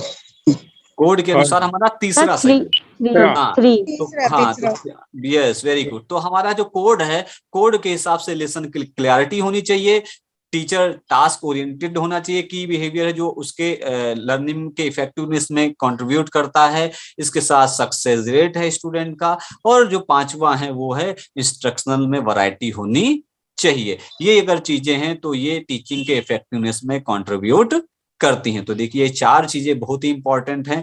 ठीक है, एक की बिहेवियर के लिए। इसके सिवा देखिए अगर टीचिंग को इफेक्टिव अच्छा बनाना है तो क्या होना चाहिए, शिक्षक को अपने विषय की पकड़ होनी चाहिए। ठीक है, शिक्षक को क्लास के जो ट्रांजेक्शन यानी उसको मैनेजिंग और मॉनिटरिंग जो ऊपर पढ़ाया वो होना चाहिए, उसको विभिन्न चीजों का ज्ञान होना चाहिए, उसको टीचिंग लर्निंग मटेरियल एड का उपयोग करना चाहिए। ये इसके और भी कई सारी चीजें हैं। ठीक है, यूजिंग स्टूडेंट आइडियाज एक अच्छा नहीं माना जाता कि आप विद्यार्थियों के आइडियाज को लेकर के चीजें कर रहे हैं। कारण क्या है कि जब आप विद्यार्थियों के आइडियाज को लेकर के टीचिंग करेंगे तो इससे क्या होगा, हर विद्यार्थी के अपने अपने आइडियाज होते हैं, तो टीचिंग जो है डायरेक्शन से अलग जा सकती है। तो शिक्षक क्या होता है, शिक्षक सभी को सुनता है लेकिन वो फाइनली अपने आइडियाज को लेकर के टीचिंग करता है। ठीक, तो ये क्लियर हो गया। चलिए एक पेपर हमारा प्रोबिंग को अच्छा क्यों नहीं माना जाता है? प्रोबिंग ये अच्छा माना जाता, मैंने इसीलिए कहा ना, मैंने कहा दूसरे और तीसरे में आपको ऑप्शन दिया था ना, मैंने इसीलिए तो कहा कि क्रॉस तो किया नहीं हमने ये कहा कि बीट में भी, लेकिन हमारे पास जो ऑप्शन है ओके, हमने ये कहा कि हमारे पास जो ऑप्शन अवेलेबल है हमें उसमें देखना है कौन सा। मतलब होता है कि किसी भी चीज को बढ़ा चढ़ा कर बोलना। यस यस यस, हमें ये देखना है कि ठीक है। तो अभी क्या है कि बहुत सारी चीजें क्या होती हैं कि जो टीचर जो होता है अगर ज्यादा चीजें कर दी, कहते हैं ओवर मैग्निफिकेशन कर दिया तब भी दिक्कत है, अंडर कर दिया तब भी दिक्कत है। तो ये प्रॉब्लम है टीचर को। एक होता है लोकस ऑफ कंट्रोल होता है, ठीक है, जो हमने पढ़ाया था उसी से चीजें जुड़ी हुई हैं। तो हमें ये सोच के चलना होता है कि शिक्षक को क्या चीज कैसे करना है, कैसे प्रेजेंट करना है। तो प्रोबिंग हिंदी में देखिए कुछ और दिया हुआ था, इंग्लिश में कुछ और, इसीलिए मैंने हिंदी इंग्लिश दोनों में डिफरेंसेस भी आपको बताए कि आपको देख करके चलना है कहीं का क्या मतलब निकाला जा सकता है। ठीक है, चलिए ये पेपर हमारा आज का ओवर होता है। अब चलिए दूसरे पेपर पे जाते हैं। अब दूसरे पेपर पे आए तो ये देखिए हमारा दूसरा पेपर है जो ओपन हो गया है। सर उसका आंसर क्या है सर? भैया आंसर तो बता दिया आपको। आंसर 3 है उसका। Okay sir. इसमें भी तुम पूछोगे कि बड़ा ठीक है, दिक्कत हो जाएगी फिर हमारे लिए। तो चलिए हम लास्ट में जब क्लास खत्म होगी तो हम आपको, हाँ जब क्लास खत्म हो जाएगी तो हम आपको एक कहानी सुनाएंगे लास्ट में। ठीक है, चलिए यहाँ 37 नंबर। ठीक है, आते हैं। ये क्वेश्चन पेपर है दूसरा हमारा, 2018 में ही आया था। तो 2018 का फिर से क्वेश्चन पेपर देखते हैं। इसमें दिया हुई of the following learner characteristically highly related to effectiveness of teaching, शिक्षण के प्रभावी, ठीक है, लर्नर की। देखिए यहाँ पूछा क्या, लर्नर की कौन सी विशेषता है जो highly related to effectiveness of teaching से जुड़ी हुई है, बताइए। लर्नर की ऐसी कोई विशेषता, peer groups of the learner, family size, prior experience of the learner, educational status of the parent of the learner. इसको तो आंसर बहुत सिंपल है, फटाफट बता दीजिए। सर एक बार हिंदी दिखाइए। हिंदी सर। बिल्कुल बिल्कुल, हिंदी पे लेकर आना है फट से। अधिगमकर्ता की निम्नलिखित में से कौन सी विशेषता शिक्षण की प्रभाव और उत्पादकता से अत्यंत रूप से संबंधित है? अधिगमकर्ता के सादी समूह, अधिक परिवार का आकार जिसमें अधिगमकर्ता का एक अंग है, एक अंग के रूप में है, अधिगमकर्ता का पूर्व अनुभव, अधिगमकर्ता के अभिभावकों का शैक्षिक स्तर। तो देखिए आंसर क्लियर हो गया, आप सभी के आंसर आने लगे फटाफट। Thank you thank you. देखिए सबका आने लगे आंसर। आप सभी जानते हैं कि इसमें जो सबसे peer group of the learner, देखिए लर्नर का जो पीयर ग्रुप होता है ये लर्नर को बहुत ज्यादा, आपको ये म्यूट कर लीजिए अपने आप को।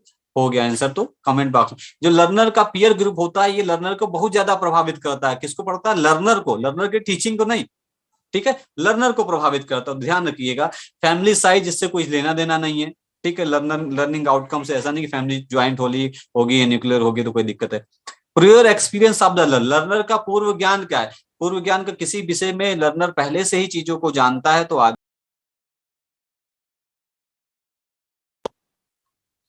ठीक है, अगर नहीं जानता है तो दिक्कत है, ठीक है। तो यहाँ प्रियर एक्सपीरियंस जो है उसके इफेक्टिवनेस को प्रभावित करता है। बाकी एजुकेशनल, माता पिता के एजुकेशनल स्टेटस से कोई लेना देना नहीं है। तो इसका ऑप्शन जो है आप सभी ने जो दिया है 3 सही है। आगे देखते हैं कौन सा है। In which of the following activity potential for nurturing creative and critical thinking is relatively greater, ठीक है। इसमें 4 ऑप्शन दिया गया है। Participation in research conference, participation in workshop, preparing research summary, presenting research seminar paper. Rupa Sharma कुछ कहना चाहती हैं, कह सकते हैं। तो सर वो बाय मिस्टेक हो गया था। ओके कोई, चलिए आंसर आने लगा। पार्टिसिपेशन हाँ किसी का आ गया, वेरी गुड वेरी गुड, बहुत बढ़िया। सभी का आंसर जो आया है लगभग में सभी का जो आंसर वो ठीक आ रहा है। हिंदी में भी दिखा देता हूँ हिंदी के विद्यार्थियों के लिए। निम्नलिखित में से किस क्रियाकलाप में सृजनशील समीक्षात्मक चिंतन के संपोषण की अधिक क्षमता है?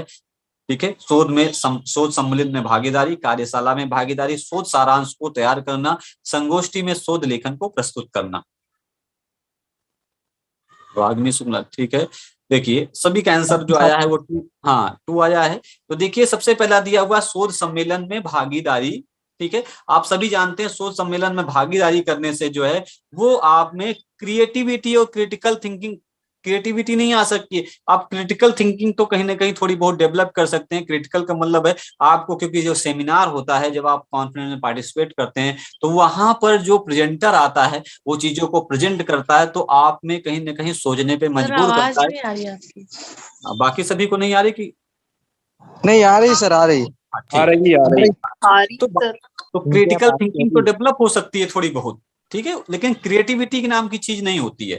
तो क्रिएटिविटी कहाँ होगी? वर्कशॉप। आप जानते हैं वर्कशॉप मेथड कई बार पूछा गया है, ऐसा मेथड जिसमें क्या है, क्या होता है, साइकोमोटर एक्टिविटी कराई जाती है, ठीक है, मनोगत्यात्मक चीज है जिसमें स्किल की बात की जाती है, स्किल लर्निंग की बात की जाती है, जहां नई चीजों को क्रिएट करने की बात की जाती है, उसे हम वर्कशॉप मेथड कहते हैं। तो वर्कशॉप मेथड के अगर इसमें बच्चा पार्टिसिपेट करता है तो उससे क्रिएटिव और क्रिटिकल थिंकिंग दोनों को नर्चरिंग होती है, उसका पोषण होता है।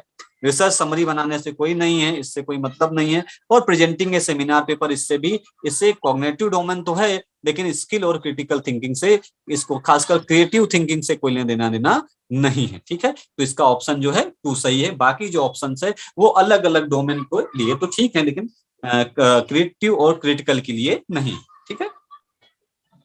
चलिए आते हैं प्लान। देखिए ये एक्शन रिसर्च के बारे में, एक साइकिल के बारे में इसमें बीच में आ गया। देखिए क्वेश्चन कभी भी बीच में कहीं कभी आ सकता है, आप याद रखिएगा, ठीक है। तो इसमें क्वेश्चन जो बीच में आ गया, अगर इसका आंसर किसी को मालूम हो तो मेरी तरफ से उसको बहुत बहुत धन्यवाद, मेरी तरफ से उसको, ठीक है। ये कृतिका, हाँ भाई कृतिका, ये आपने क्या विवेकानंद योग एकेडमी की क्लास की है पहले से? नहीं नहीं सर, नहीं किए। अरे वाह, नहीं किए तो लिए तब भी आपके लिए बहुत बहुत जो क्लैपिंग होनी चाहिए कि आपने पहले फट से आंसर दिया। प्लान, एक्ट, ऑब्जर्व और रिफ्लेक्ट जो है ये रिसर्च स्ट्रेटजी होती है जिसकी किस मेथड में अपनाया जाता है? प्लान, एक्ट, ऑब्जर्व और रिफ्लेक्ट, बताएं कोई। सर ये एक्शन रिसर्च अप्लाई किया जाता है। वेरी गुड, एक्शन रिसर्च, क्या बात है भाई। जब सब हम अपनी पर्सनल प्रॉब्लम को लेकर कोई वो करते हैं ना, यदि हम खासकर हम स्कूल में या कुछ जब हमें अर्जेंट में कुछ करना होता है, मेनली स्कूल में जब हम कुछ रिसर्च करते हैं तो एक्शन रिसर्च ही उसमें करते हैं। यस, इमीडिएट प्रॉब्लम के लिए कोई जनरेट हो गई, हमका सॉल्यूशन ढूंढना है, खासकर छोटी मोटी प्रॉब्लम्स जो होती हैं इमीडिएट ठीक है, इमरजेंसी प्रॉब्लम है, उनके लिए अगर हमें ढूंढना तो हम एक्शन रिसर्च करते हैं। एक्शन रिसर्च की जो स्टेप्स होती हैं वो प्लान, एक्ट, ऑब्जर्व और रिफ्लेक्ट, ठीक है, ये स्टेप्स होती हैं। चलिए आगे आते हैं क्वेश्चन नंबर 40 पे। Which of the following set of statement best describe the nature and objectives of teaching, ठीक है, कौन सा डिस्क्राइब करता है, फटाफट बताएं। सर एक बार हिंदी में ले, हैं? साथ में हिंदी ले। हाँ हाँ, इंग्लिश वाले देख लें फटाफट, बस हिंदी में लेकर आते हैं।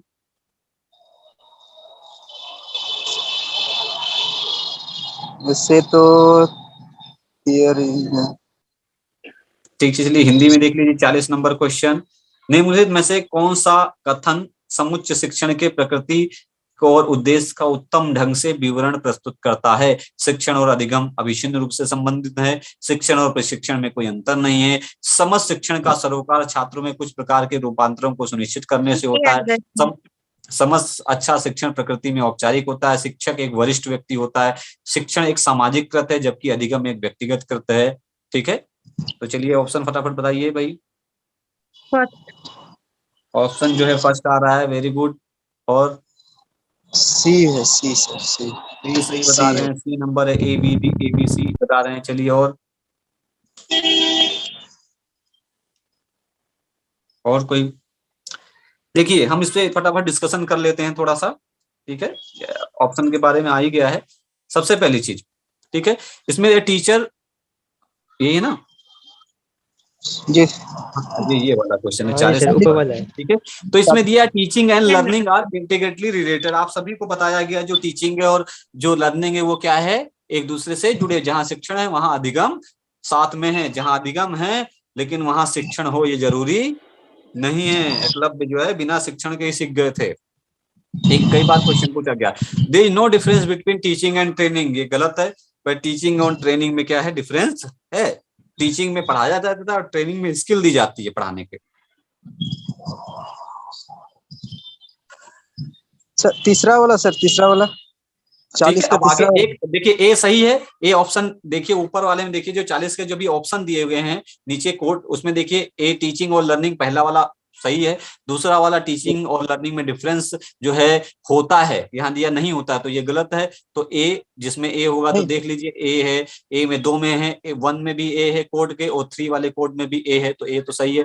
दूसरा वाला बी देखिए इसमें बी है, तीसरे वाले में बी है, तो तीसरा वाला बी ऑटोमेटिक क्रॉस हो गया, कट गया। तो अब कौन सा बचा कोड हमारे पास कौन सा कोड बचता है?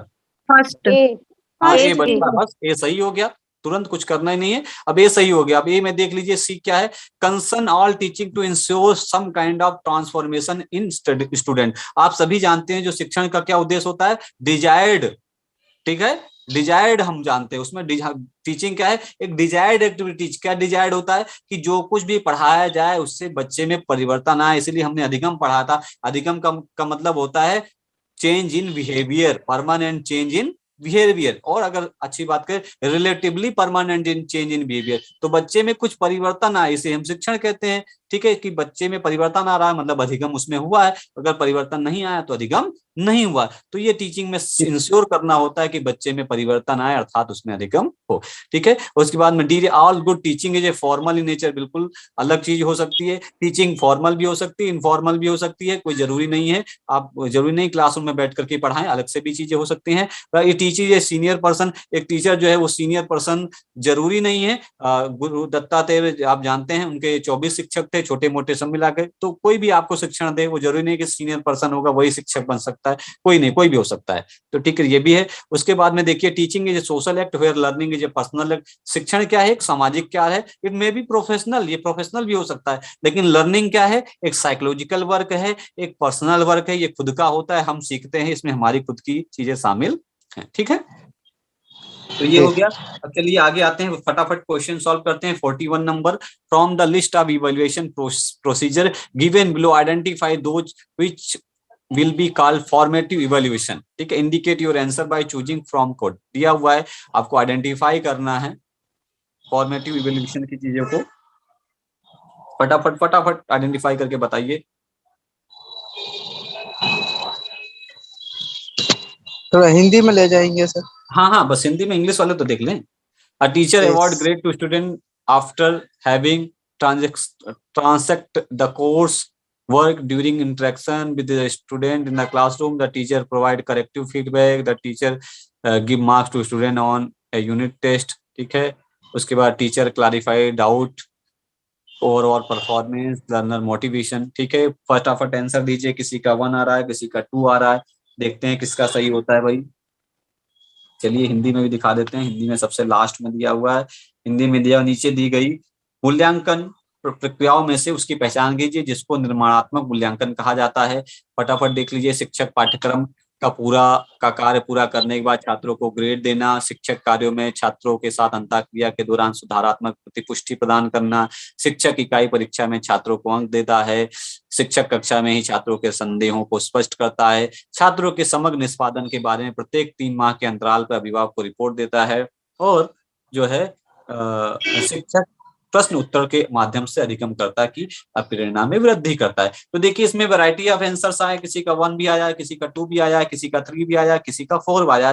जो प्रोबेबिलिटी है वो आंसर जो है राइट आंसर की वो बहुत लोगों ने जो है कम दी है। तो देखते हैं इसका सही आंसर क्या होता है फटाफट। ठीक है, तो आप देखते हैं, सबसे पहले इस पे आते हैं। ठीक है, ये देखिए, तो आते हैं देखते हैं इसमें क्या है। ठीक है, ये हमारा जो है 41 नंबर का क्वेश्चन है। तो इसमें देखिए दिया teacher award grade two student है, हाँ पहला दूसरा दिया। देखते after having transaction the course work के बाद में जो टीचर है वो क्या देता है, ग्रेड देता है। तो देखिए यहाँ जो लास्ट में दिया हुआ है कि क्या करता है, ग्रेड। शिक्षक पाठ्यक्रम का कार्य पूरा करने के बाद छात्रों को ग्रेड देता है। तो ऐसा कुछ भी नहीं है कि ग्रेड देता हो, शिक्षक कोई ग्रेड नहीं देता है। ठीक है, ग्रेड तब दिया जाता है जब समेटिव इवैल्यूएशन होता है, फॉर्मेटिव इवैल्यूएशन में कोई ग्रेड नहीं दिया जाता है। फाइनल जो है पाठ्यक्रम के बाद, पाठ्यक्रम जब फाइनल हो जाता है तो समेटिव इवैल्यूएशन होता है। तो जानिए कि ए वाला तो बिल्कुल क्रॉस कट गया।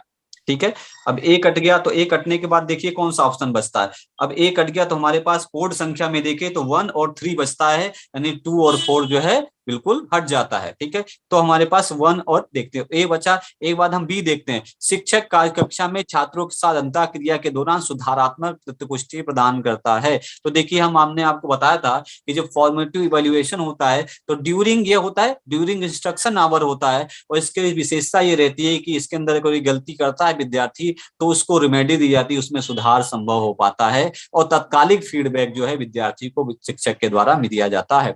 तो ये देखिए दूसरा ऑप्शन जो है ये भी सही है फॉर्मेटिव इवैल्यूएशन के संदर्भ में। तो अगर हम देखें अब ऑप्शन कौन सा बचता है हमारे पास, कौन सा बचता है ऑप्शन हमारे पास। अब हमारे पास भाई चौथा कहाँ से बच गया, तीसरा सर, तीसरा बचता है हमारे पास। तब तीसरा में देखिए, तीसरे में आता है फिर सी आइए, शिक्षक इकाई परीक्षण में छात्रों को अंक देता है। बिल्कुल, जब इसमें यूनिट टेस्ट होता है, यूनिट टेस्ट में बच्चों को अंक दिया जाता है। 10 नंबर का परीक्षण है तो उसमें से टीचर इंटरनल एग्जाम लेता है और उनको अंक दे देता है। ग्रेड तो फाइनल में दिया जाता है। शिक्षक कक्षा में छात्रों के संदेह को स्पष्ट करता है, क्लियर करता है। देखिए ये भी है, देखिए डी वाला भी है, याद रखिएगा डी वाला भी सही है। शिक्षक कक्षा में ही छात्रों के संदेहों को स्पष्ट करता है, लेकिन चूंकि ऑप्शन में अवेलेबल नहीं है तो इसलिए डी इसमें नहीं आएगा। क्लियर, ठीक है, डी आएगा। हाँ, छात्रों के समग्र निष्पादन के बारे में प्रत्येक, ये गलत है। 3 माह में कोई रिपोर्ट ऐसा कुछ नहीं होता है। शिक्षक प्रश्न उत्तर सत्र के समापन से अधिगमकर्ता की विप्रेरणा में वृद्धि करता है, ये भी गलत है। ऐसा फॉर्मेटिव इवैल्यूएशन में कुछ नहीं होता है। तो कुल मिलाकर जो ऑप्शन है वो तीसरा हमारे पास सही आता है। ठीक है, चलिए फटाफट और क्वेश्चन देखते हैं। अब 42 नंबर क्वेश्चन पे आ जाते हैं। 42 नंबर जो क्वेश्चन है, निकल ली तुम्हारे कान में दिख रही, निकलते राम राम राम। ठीक है, उसके बाद में आते हैं। देखिए इसमें दिया हुआ है कि फटाफट देखिए, फटाफट बताइए मेरे को जल्दी जल्दी। देखिए वही ऊपर देखिए, टीचिंग पिछली बार उसमें भी था टीचिंग मेथड से जुड़ा हुआ, इसमें भी टीचिंग मेथड से जुड़ा हुआ। Lecturing, discussion in group, brainstorming, program instruction procedure आ गया फिर से। अब ऑप्शन देख लीजिए, 4 ऑप्शन दिए हुए हैं इसमें।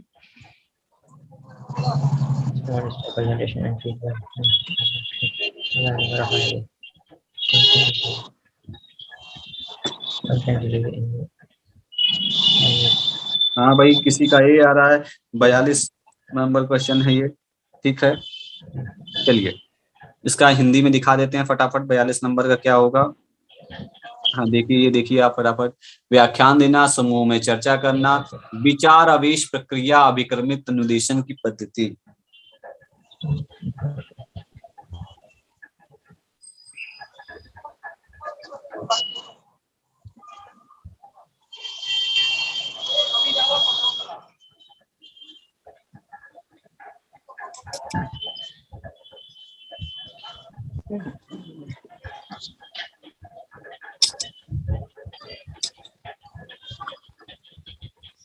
चलिए इसके आते हैं, फटाफट इसका आंसर सॉल्व करते हैं। जी 1 नंबर का हो सकता है, 1 नंबर का। हाँ चलिए बस देखते हैं क्या है इसका आंसर। फटाफट आते हैं, फटाफट देखते हैं। लेकिन लेक्चरिंग मेथड दिया हुआ है, 42 नंबर क्वेश्चन है, काफी लोगों का आंसर जो है सही दिया है। सबसे पहले देखते हैं लेक्चर मेथड। लेक्चर मेथड में क्या होना चाहिए, तो लेक्चर मेथड में अगर हम आइडेंटिफाई करें तो इसमें देखते हैं कि पहला small step presentation with feedback provided, ऐसा नहीं होता लेक्चर मेथड में, ये हटा दीजिए। दूसरा production of large number ideas है, ये भी नहीं करते हैं, ये तो हम ब्रेनस्टॉर्मिंग में करते हैं लार्ज नंबर के आइडियाज। तो यानी सी का जो है दूसरा सही है। तो सी का किसमें दूसरा सही है, सी का जो पहला ऑप्शन है यानी कोड जो 1 है इसमें देखिए सी का दूसरा। जब ब्रेनस्टॉर्मिंग का मतलब होता है एक ऑप्शन, एक क्वेश्चन दिया गया, उसमें से कितनी सारी चीजें जनरेट हो सकती हैं, मल्टीपल आइडियाज जनरेट हो सकते हैं, ठीक है। तो ये लार्ज नंबर आइडियाज, तो ये सही हो गया। तो ए का कौन होगा, ए का तीसरा होगा। कंटेंट डिलीवरी इन ए लूसिड लैंग्वेज, बिल्कुल आसान भाषा में चीजों को डिलीवर करना, ये हो गया। फिर सी का दूसरा होता है, ठीक है, प्रोडक्ट हो गया। बी का क्या है, बी का पांचवा हो गया theme based interaction among participation. आप जानते हैं कि जब ग्रुप में डिस्कशन होता है तो कोई थीम लेकर के सभी लोग बैठते हैं और डिस्कशन करते हैं। डी है जो प्रोग्राम इंस्ट्रक्शन, आप जानते हैं डी का क्या है, पहला है small step presentation with feedback provide. इसमें क्या होता है, जो प्रोग्राम लर्निंग होती है या प्रोग्राम इंस्ट्रक्शन होता है, इसमें पार्ट को छोटे छोटे स्टेप में डिवाइड किया जाता है और बच्चा अपने गति से उसको सीखता है और इसमें जो है फीडबैक जो है तुरंत दिया जाता है, ठीक है। तो ये जो है हमारा अगर देखें तो कोड 1 हमारा सही होता है, ठीक है। अब ये देखिए the problem of research ethic concern with which aspect of research activities, इस पे आप देखिएगा इसका आंसर। हम फटाफट पहले टीचिंग का ये लास्ट क्वेश्चन है सॉल्व कर लेते हैं, फिर आगे बढ़ते हैं। A teaching should aim and ensure learning, all learning result from teaching. बताइए इसका आंसर बता दीजिए, बस इसके बाद में समाप्त। All teaching should aim to ensure learning because all learning is from teaching.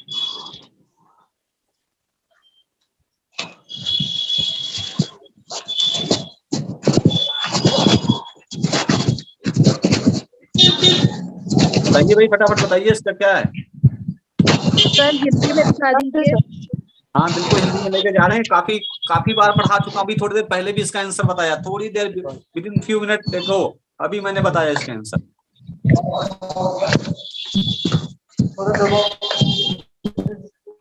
अभी थोड़ी देर पहले मैंने बताया, थोड़ी देर पहले।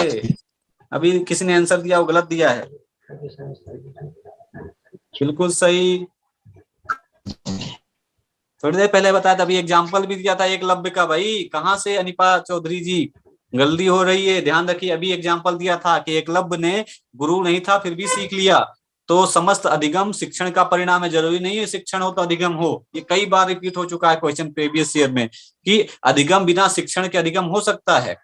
जहां शिक्षण है वहां तो अधिगम है, लेकिन जहां अधिगम है वहां जरूरी नहीं शिक्षण है। जहां पढ़ाया जा रहा है यानी जहां टीचिंग होती है उसमें इंक्लूड होता है लर्निंग, लेकिन जहां लर्निंग है वो टीचिंग इंक्लूड नहीं। हम अपने मन से भी बहुत सारी चीजें सीखते हैं। तो इसमें जो है शिक्षण का उद्देश्य जो होता है ये अधिगम को सुनिश्चित करना होता है। अभी हमने ऊपर भी पढ़ा कि इफेक्टिवनेस में कि टीचिंग ये इंश्योर करना हो कि ट्रांसफॉर्मेशन हुआ कि नहीं हुआ। तो ये पहला वाला तो सही है, लेकिन दूसरा सही नहीं है, ठीक है। तो ये इसमें जो है ऑप्शन ए सही है, ठीक है। तो चलिए आज हमने, हाँ बताएं। हाँ क्या चल रहा है, ठीक है क्लास ही चल रहा है।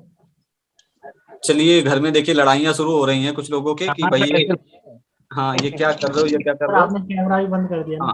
हाँ नहीं हम कैमरा ओपन कर दिया। तो चलिए हाँ आज का जो है सेशन काफी लंबा हो गया, मेरे को भी काफी कम समय मिल पाया। देखिए 5 बजे शुरू होना तो थोड़ा लेट टाइम लगा, 6:30 हो गया, तो मेरे को भी 1 घंटे का समय देना था, ज्यादा समय दे दिया। मेरे को ये उम्मीद लग रही है, मैं अपनी चीज से सेटिस्फाई हूँ कि मैं जो पढ़ाने का तरीका ऑप्ट किया है बेहतर है। और बाकी आपको कैसा लगा ये जरूर फीडबैक दे, ताकि जो कल की क्लास हो उसमें आगे दूसरे तरीके से चीजों को बनाया जा सके। सर बहुत बढ़िया पढ़ाया, ऐसे ना बहुत हो रहे हैं। Thank you sir. Thank you sir. और सर पेपर भी बढ़ गया है ना अब तो। जी हाँ पेपर भी बढ़ गया ना अपना। पेपर बढ़ गया से नहीं करना, हमको डिस्टर्ब नहीं होना है, हमको चलते जाना है। अच्छा। चलते जाओ, लेकिन थोड़ा सा ऐसे बढ़ाए, मैं तो ऐसे बता रहा हूँ, पर हम जो आपका मेथड है ना, इज द बेस्ट मेथड, इससे हम बड़ा अच्छा कवर कर सकते हैं। चलिए बढ़िया, आप लोगों का मोटिवेशन ही हमें आगे बढ़ाएगा। निश्चित रूप में ये सोचता हूँ कि आपको ऑप्शन टिक कराने का मतलब ये होता है कि ऑप्शन टिक कर लिया, आपका काम हो गया, लेकिन इंटरप्रिटेशन नहीं हुआ, तो फिर अगर आपके सामने क्वेश्चन आएगा तो उस समय क्या करेंगे आप? यानी स्पून फीडिंग मैंने अगर आपको करा दिया, चम्मच से खिला दिया तो ठीक, लेकिन जब आपके खाने की बारी आएगी तो क्या करोगे? फिर प्रॉब्लम जनरेट हो सकती है। तो इसलिए, और दूसरी चीज ये है कि दोनों क्लास कंटिन्यू हो जाती है तो डेटा पैक की बहुत बड़ी समस्या है विद्यार्थियों के साथ, तो थोड़ा गैप भी कर दें इसमें, मैं कहूंगा कि कंटिन्यू ना हो पाए। बहुत सारे घर में देखिए लड़ाई हो रही है, क्या अभी तक क्लास ही कर रहे हो, कितना 5 पढ़ोगे? मिनट का गैप बहुत है। सर दोपहर में भी कर सकते हैं, या फिर दोपहर में, फिर शाम को। ठीक है, चलिए देखते हैं जैसा होता है। ठीक है, चलिए सर कल बहुत सेकंड यूनिट का टेस्ट है क्या? क्या? कल सेकंड यूनिट है ना? हाँ, कल सेकेंड यूनिट होगी, इसी तरह से धीरे धीरे डिस्कशन करेंगे। Okay, thank you sir. चलिए, सभी को धन्यवाद। Thank you sir. धन्यवाद sir. Welcome. Thank you sir. Thank you sir. Welcome. Recording stopped. Thank you sir.